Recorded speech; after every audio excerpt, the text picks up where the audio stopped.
हे guys welcome back to my channel. तर मी म्हटलं होतं की मी चिपळुणातल्या डोंगरातल्या मंदिरांची एक सिरीज करणार आहे. त्या सिरीजमधलं आपलं 3rd नंबरचं मंदिर आहे श्री स्वयंभू अमृतेश्वर मंदिर. हे देवखेरकीमध्ये आहे. देवखेरकी हे चिपळूणपासून 20 ते 25 किलोमीटर अंतरावर आहे आणि गुहागरपासून एक 17 ते 18 किलोमीटर अंतरावर आहे. आपण आता आतमध्ये जाऊन बघूया की मंदिर आतून कसं आहे. तर या मंदिराची इन्फॉर्मेशन आपल्याला आपला मित्र सांगणार आहे, सागर.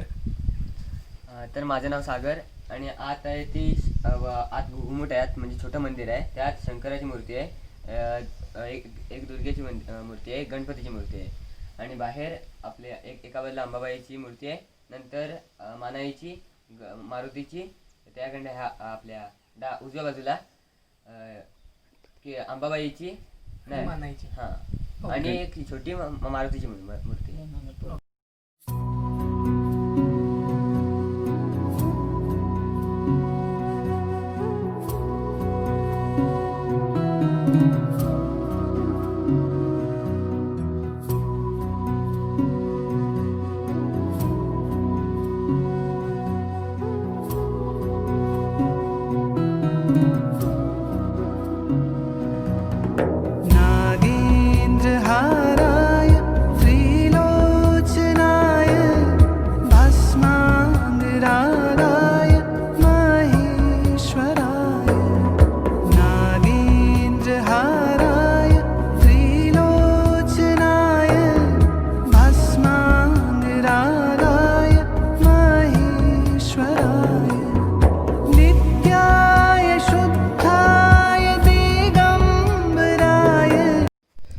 तर मी चाललो या मंदिराचा परिसर बघायला आणि आपल्याला फिरता फिरता या मंदिराबद्दलची एक कहाणी आहे ती सागर सांगेल.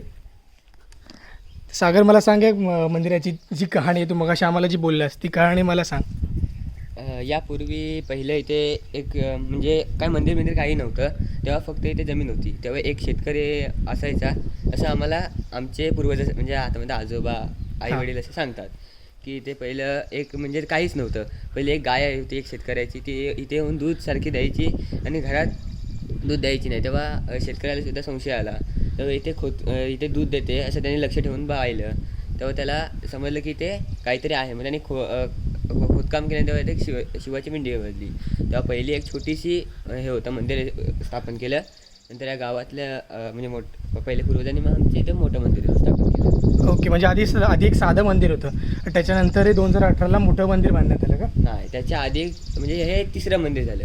ओके, त्याच्या आधी पण एकदा बांधलं होतं छोटं मंदिर, त्याच्यानंतर एक साधं असं बांधलं गेलं, त्याच्यानंतर आता नवीन मोठं बांधलं गेलं. ओके, म्हणजे 3 वेळा बांधलं गेलं मंदिर. हां, आणि एक दुसरं असं आहे की ते पहिले मल्लिकार्जुन म्हणून एक पण म्हणजे आपल्या अर्जुन म्हणजे 5 पांडवांनी इथे एक मंदिर बांधलं आणि एक तळं खोदलं असे सुद्धा म्हणजे सांगितलं जातं.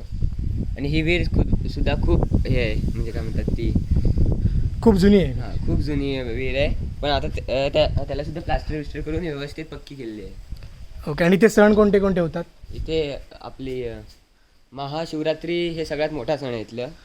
आणि इथे श्रावणाचं ग्रंथ बसतं आणि हरिपाठ कीर्तन रात्रीपर्यंत असतं. 7 दिवसांचा सप्ताह बसतो. आणि त्यानंतर इथे दीपोत्सव सुद्धा खूप मोठ्या आनंदात पार पडतात. ओके, आणि हे ह्या साईडला काय आहे, लेफ्ट साईडला जे आहे ना, हे जुन्या मंदिरात असे मूर्त्या होत्या. म्हणजे ते जेव्हा त्याची डेकोरेशन केली, जेव्हा त्याची स्थापना म्हणजे तयार केली, तेव्हा असं एका बाजूला इथे असे मंदिराच्या अशा मूर्त्या होत्या पहिल्या. मग इथे चांगल्या व्यवस्थित जागेवर त्या प्रत्येक मूर्त्या स्थापन केल्या गेल्या. ओके, आणि ह्याच्यात फेस दिसतात, म्हणजे आपल्याला सगळे ह्याच्यात चेहरे दिसत असते.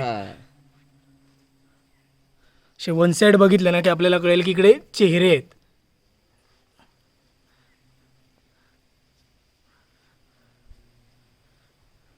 मंदिराचे पुजारी कधी असतात?